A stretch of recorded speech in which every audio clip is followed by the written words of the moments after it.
Hello guys, कैसे हैं आप लोग। मैं आशा करता हूं कि आप ठीक होंगे। इस समय हम लोग इंग्लिश ग्रामर के जो अंसाल पेपर हैं उनको हल कर रहे हैं। और इस समय हमारी सीरीज जो चल रही है अंसाल पेपर की, वो सन 2023 की चल रही है। हम ये इस अग्रवाल के जो अंसाल पेपर है वो हल करा रहे हैं। आप इस बुक को देख सकते हैं, ये अग्रवाल की है और इसके हम अंसाल पेपर करा रहे हैं सन 2023 के। तो सन 2023 का पहला सेट जो है हमने कल कराया था। आज हम लोग दूसरा सेट करने वाले हैं सन 2023 का। और ये सेट जो ZW ये सेट का नाम है, ये दूसरा सेट है सन 2023 का, ठीक है। और इसके अलावा भी मैंने बहुत सारे वीडियोस बनाए हैं। अगर आपने नहीं देखा है तो आप हमारे चैनल की प्लेलिस्ट में जा करके उन वीडियोस को देख सकते हैं। हमने नरेशन से ले करके और ये सिंटैक्स तक सारे वीडियोस डाल दिए हैं। उसमें आपका नरेशन है, एक्टिव पैसिव है, सिंथेसिस है, ट्रांसफॉर्मेशन है, मीन्स सारे चैप्टर्स मैंने कवर कराए हैं। अगर आप उनको देखेंगे तो ये आपके लिए बहुत ही हेल्पफुल होंगे एग्ज़ाम के लिए। और ये सीरीज़ जो मैं करा रहा हूँ ये भी आपके एग्ज़ाम के लिए बहुत ही हेल्पफुल होगी। और इसमें आपको रोज़ एक पेपर मिलेगा, ठीक है। तो आज हम लोग ये सन 2023 का दूसरा सेट जो है करने वाले हैं और सेट दूसरा है ZW, ठीक है। तो इसमें जो पहला क्वेश्चन है, इसमें हम लोग ग्रामर पोर्शन जो कर रहे हैं, सेक्शन C ग्रामर पोर्शन इसमें हम लोग कर रहे हैं, ठीक है। तो इसमें लिखा है पहला question, choose the correct option to answer the following questions. और इसमें से जो A है ये 4 नंबर है। और A, one who does not believe in the existence of God is called. एक ऐसा बंदा, एक ऐसा व्यक्ति जो ईश्वर में विश्वास नहीं करता है, जिसको विश्वास नहीं है कि गॉड होता है, तो ऐसे बंदे को क्या बोलते हैं। तो हमारे पास 4 ऑप्शन है, जैसे थीस्ट है, डिवोटी है, वर्शिपर है और अथीस्ट है। एक ऐसा बंदा, the person who does not believe in the existence of God, that is called atheist. उसको हम क्या बोलते हैं, अथीस्ट बोलते हैं। ATHEIST, अथीस्ट मीन्स होता है नास्तिक, ठीक है। दूसरा हमारा B है, the phrase act upon means. ये फ्रेजल वर्ब है और इसके भी 4 ऑप्शन हैं, जैसे लिखा है to work hard, to conduct, to advice, to follow suggestion, ठीक है। तो एक्ट अपान का मतलब होता है के अनुसार काम करना। तो इसमें करेक्ट ऑप्शन हमारा होगा follow suggestion, to follow suggestion. ये चौथा जो हमारा ऑप्शन है ये सही है, ठीक है। और क्वेश्चन नंबर C है, the synonyms of controversy is. Controversy का साइनोनिम्स हमको ढूंढना है। कंट्रोवर्सी का मतलब होता है विवादास्पद, मीन्स जिसमें झगड़ा और लड़ाई हो। ऐसा कोई भी मामला जो झगड़ा लड़ाई से भरा हो तो उसको हम कंट्रोवर्शियल बोलते हैं। तो कंट्रोवर्सी इसका साइनोनिम्स फाइट है, एग्रीमेंट है, डिस्प्यूट है और रेजोल्यूशन है। तो इसका हमारा करेक्ट साइनोनिम्स हो जाएगा डिस्प्यूट, ठीक है। और D पोर्शन है, the antonym of better. Better का हमको क्या ढूंढना है, एंटोनिम ढूंढना है। तो बेटर मीन्स होता है अधिक अच्छा, ये गुड का कंपैरेटिव डिग्री है। इसीलिए इसमें 4 ऑप्शन हमारा वर्ज है, बैड है, वर्स्ट है और गुड है। तो बैड की जो सेकेंड फॉर्म होती है वो वर्ज है। तो इसका पहला ऑप्शन हमारा पहला वाला वर्ज सही, WORSE, ये पहला ऑप्शन हमारा करेक्ट है, ठीक है। फिर हमारे पास E है, क्वेश्चन लिखा है, Sardar Patel was one of the greatest man of India, which word in the above इस सेंटेंस इज़ एन एरर। इसमें से आपको इस सेंटेंस के अंदर तलाश करना है कि कौन सा शब्द हमारा गड़बड़ है, ठीक है। तो उसमें वाज दिया है ऑप्शन नंबर 1 और ऑप्शन 2 पर दिया है मैन और तीसरा दिया है ग्रेटेस्ट और चौथा दिया है वन, ठीक है। तो क्वेश्चन हमारा है, Sardar Patel was one of the greatest man of India. तो ये सुपरलेटिव डिग्री में दिया है, तो one of the greatest man, तो one of the greatest man मतलब बहुत सारे महान व्यक्तियों में से एक महान व्यक्ति हैं सरदार वल्लभ भाई पटेल। तो बहुत सारे महान व्यक्तियों, और यहाँ पर होना चाहिए मैन और यहाँ पे लिखा है मैन, इसलिए हमारा दूसरा ऑप्शन गड़बड़ है। यहाँ पे मैन नहीं मैन होगा, ठीक है। फिर क्वेश्चन नंबर 5 दिया है, change any one of the following into indirect speech. इसको हमको इनडायरेक्ट स्पीच में बनाना है। तो ये जो पहला इसमें से दिया है question, Sita said to Rita comma inverted comma are you well. तो इसको इनडायरेक्ट में बनाना है। ये हम लोग जानते हैं कि ये क्वेश्चन जो है ये इंट्रोगेटिव का है, ठीक है। और ये हेल्पिंग वर्ब से स्टार्ट है, इसलिए ये फर्स्ट टाइप इंट्रोगेटिव है। अगर क्वेश्चन मार्क हम देख लेते हैं, मीन्स अगर इंट्रोगेटिव में रहता तो इसमें सेट टू को हम क्या बनाते हैं, आस्क्ड बनाते हैं, या इंक्वायर्ड आप बनाते हैं, या डिमांडेड आप बनाते हैं, या फिर वांटेड टू नो आप बनाते हैं। अगर आपने हमारे नरेशन के वीडियो नहीं देखे हैं तो आप हमारी चैनल पे जा करके उन नरेशन के वीडियो को देख सकते हैं, और जिससे आपका चैप्टर जो है वो क्लियर हो जाएगा और ये आंसर आपके लिए करना आसान हो जाएगा। तो अगर आपने नहीं देखा है तो आप जो है पहले नरेशन का वीडियो देख लें, ठीक है। तो इसमें क्या हो जाएगा, सीता आस्क्ड रीता, ये फर्स्ट टाइप इंट्रोगेटिव है, तो कंजक्शन इफ़ लगाइए या वेदर लगाइए। और कंजक्शन ऊपर क्या होता है कि जैसे ऊपर इंट्रोगेटिव होता है, नीचे हमको सेंटेंस को असर्टिव करना रहता है, क्योंकि इनडायरेक्ट में बना रहे हैं। तो कंजक्शन इफ़, यू का संबंध रीता से हो जाएगा सी, और आर का हो जाएगा वाज वेल, क्योंकि प्रेजेंट टेंस है तो जाएगा पास्ट टेंस में, ठीक है। जैसा कि हम जानते हैं कि नरेशन में सिर्फ 3 ही चीज़ें बदलती हैं, हमारे टेंसेस बदलते हैं, और हमारे प्रोनाउंस बदलते हैं, और नियरेस्ट वर्ड को डिस्टेंट वर्ड में बदलते हैं, ठीक है। तो 3 ही चीज़ें हमारे सेंटेंस नरेशन में बदलती हैं। और दूसरा हमारा क्वेश्चन है, the shopkeeper said to me do not stand in front of my shop. दुकानदार ने मुझसे कहा कि मेरे दुकान के सामने ना खड़े हो। तो इसमें डू नॉट आया है, तो इसमें मना किया गया है, और ये इम्परेटिव का है। अगर इम्परेटिव भी आपका क्लियर नहीं है चैप्टर, तो आप हमारे वीडियोस को देख सकते हैं, और हमने नरेशन के ऊपर टॉपिक वाइज सारे वीडियोस बना दिए हैं। अगर आपने नहीं देखा है तो अभी आप पहले उस वीडियो को देख लें, तब आप अच्छी तरीके से समझ पाएंगे, ठीक है। जब डू नॉट आता है तो डू नॉट को हमको क्या बनाते हैं, फॉरबिड बनाते हैं, या अगर ऑर्डर्ड बनाएंगे तो फिर कंजक्शन नॉट टू लगाएंगे, लेकिन फॉरबिड से बनाएंगे तो हमारे लिए सेंटेंस क्या हो जाता है, ईजी हो जाता है। तो क्या हो जाएगा, the shopkeeper forbid me conjunction to stand in front of, my का संबंध शॉपकीपर से है, हिज शॉप, ठीक है। इस तरीके से I am repeating the sentence, जैसे लिखा the shopkeeper forbid me conjunction to, और डू नॉट और सेड टू को तुमने फॉरबिड बनाया तो हो जाएगा stand in front of, my का संबंध शॉपकीपर से हो जाएगा हिज शॉप, ठीक है। और क्वेश्चन नंबर 5 का बी है, combine any one of the following as directed. आपको जैसे ब्रैकेट के अंदर दिया गया है क्वेश्चन में वैसे आपको बदलना है। तो इसमें जो पहला दिया है, my friend is not intelligent, मेरा मित्र बुद्धिमान नहीं है। My friend is not diligent, और वो मेहनती भी नहीं है। कंपाउंड सेंटेंस आपको बनाना है।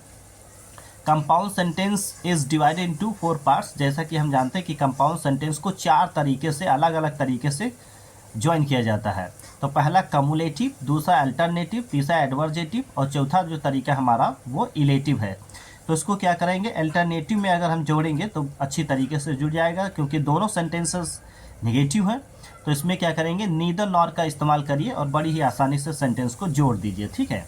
जिससे लिखा है, my friend is neither intelligent nor diligent. आप इस तरीके से जोड़िए, बहुत ही आसानी तरीके से ये सेंटेंस हमारा बन जाता है। My friend is neither intelligent nor diligent, ठीक है।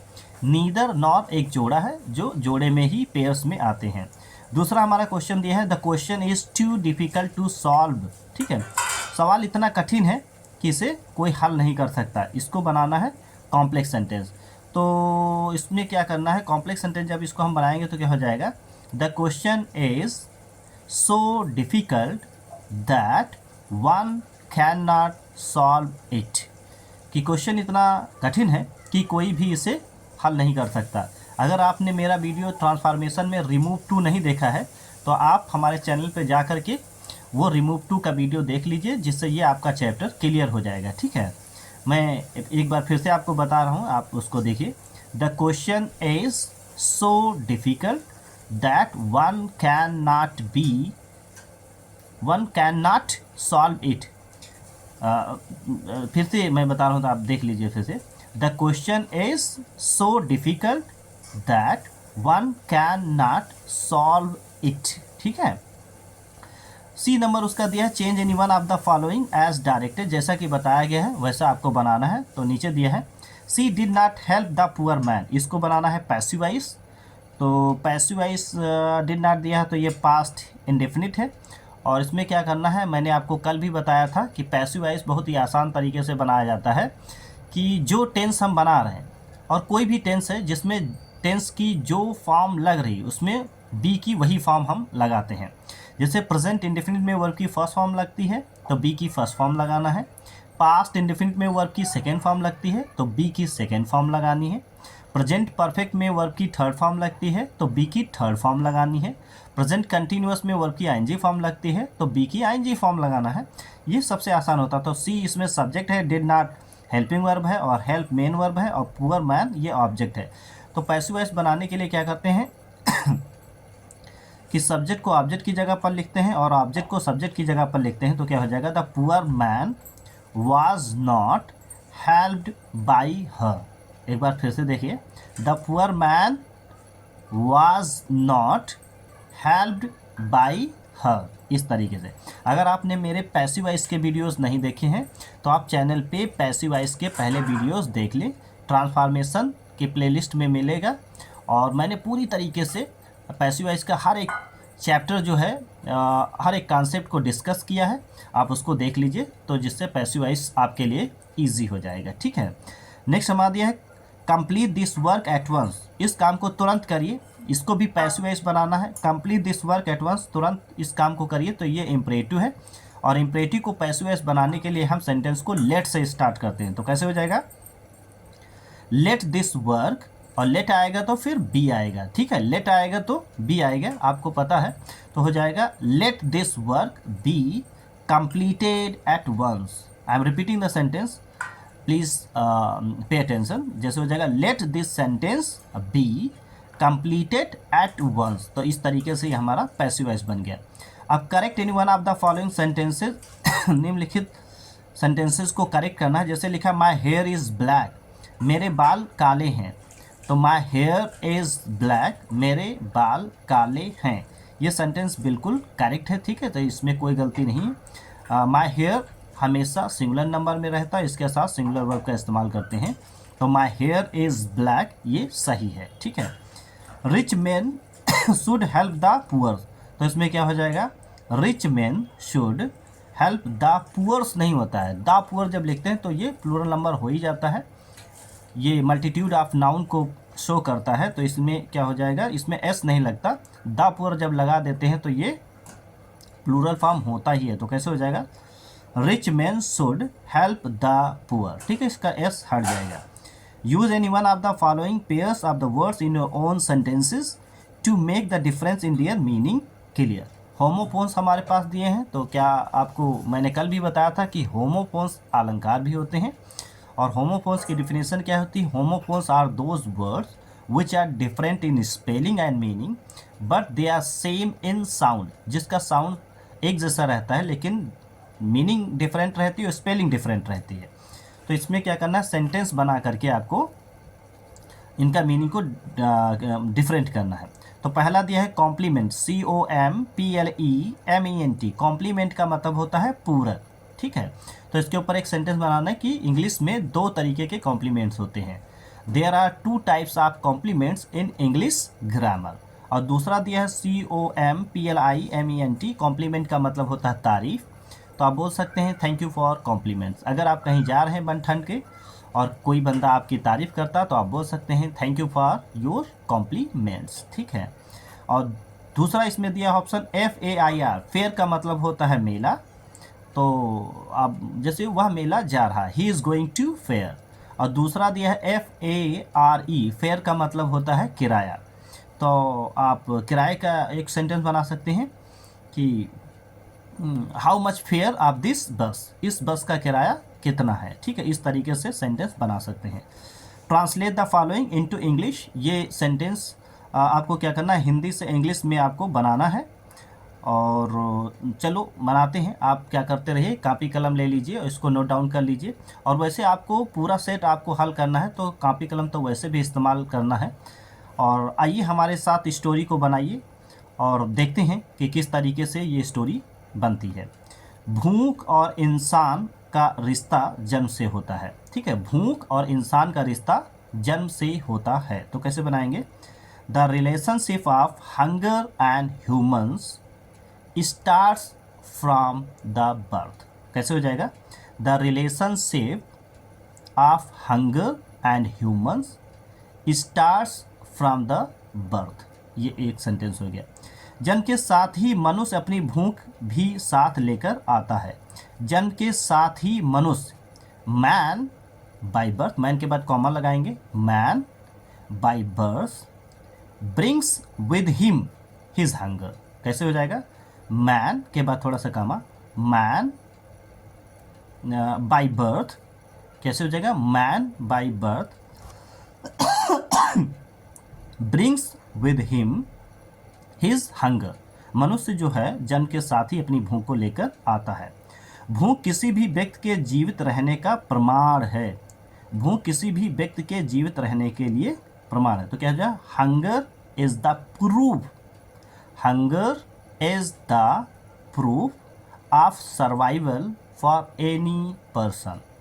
Hunger is the proof of survival for any person. ठीक है, लेकिन यह भूख हवस का रूप लेने लगे तो चिंता का कारण बनने लगती। But when this hunger starts taking the form of lust, but when this hunger starts taking the form of lust, तो चिंता का कारण बनने लगती है। It becomes the cause of worry. तो क्या हो जाएगा? It becomes the cause of worry. किसी की बेअंतहा लालच दूसरे की मुसीबत का सबब बन जाती है। किसी की बेअंतहा लालच मीन्स किसी की बेअंतहा लालच, समवंस एक्सेसिव ग्रीड। कैसे हो जाएगा? Someone's excessive greed becomes the cause of problem for others, becomes the cause of problems of others। तो दूसरों की चिंता का कारण बन जाती है। भूख और भूखमरी असमानता की सूचक हैं। Hunger and starvation is the indicator of inequality. कैसे हो जाएगा? भूख और भूखमरी असमानता की सूचक हैं। तो hunger and starvation, hunger and starvation is the indicator of inequality. ठीक है, इस तरीके से ये सेट हमारा कंप्लीट हुआ। ठीक है, तो उम्मीद करते हैं कि ये आपको सेट समझ में आया होगा, और इसको देखने के बाद आप कमेंट करके बताएं कि आपको कैसा लगा। और इसी तरीके से मैं एक रोज़ सेट आपको कराता रहूँगा जब तक कि आपके पेपर नहीं हो जाते। ठीक है, तो आप कमेंट करके हमको ज़रूर बताएं कि आपको ये सेट कैसा लगा। और कल जो है आपको अगला सेट मिलेगा। और तब तक के लिए goodbye and thank you.